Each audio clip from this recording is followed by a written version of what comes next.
कृषी घोटाळ्याबाबत Dhananjay मुंडेंना clean chit मिळताच पुन्हा मंत्रिमंडळात घेण्याचे अजित पवारांकडून संकेत। वाल्मिक कराड प्रकरणाशी मुंडेंचा संबंध न आढळल्यास मंत्रिपदी पुन्हा संधी, अजित पवारांचं सूचक वक्तव्य।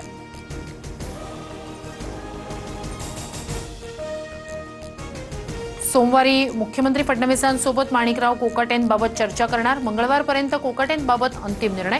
उपमुख्यमंत्री अजित पवारांकडून कारवाईचे संकेत।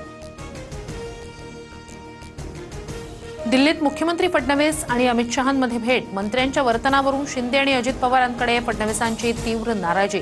कोकाटेंसह 3 मंत्र्यांची विकेट जाणार असल्याच्या चर्चा।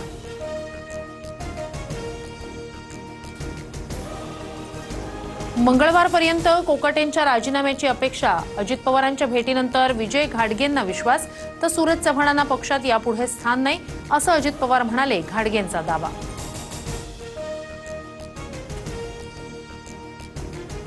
काही मंत्र्यांचे फोन बऱ्याचदा नॉट रिचेबल येतात। फोन टॅप होत असल्यानं मंत्री स्वतःहूनच फोन बंद ठेवतात अशी चर्चा।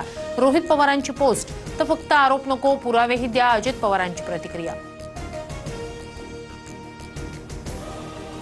झारखंडमधील दारू घोटाळ्यात शिंदे पिता पुत्राच्या निकटवर्तीयाला अटक। आरोपी अमित साळुंखेंचा महाराष्ट्रात 800 कोटींचा रुग्णवाहिका घोटाळा।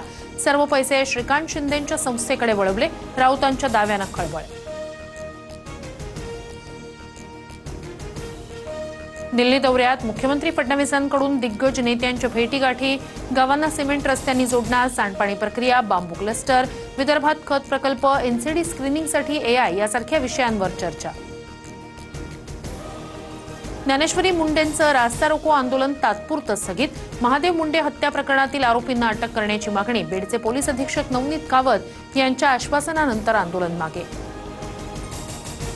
पालघर जिल्ह्यात अतिवृष्टीचा इशारा। उद्या शाळांना सुट्टी जाहीर। जिल्हाधिकारी डॉक्टर इंदुराणी जाखड यांचे आदेश।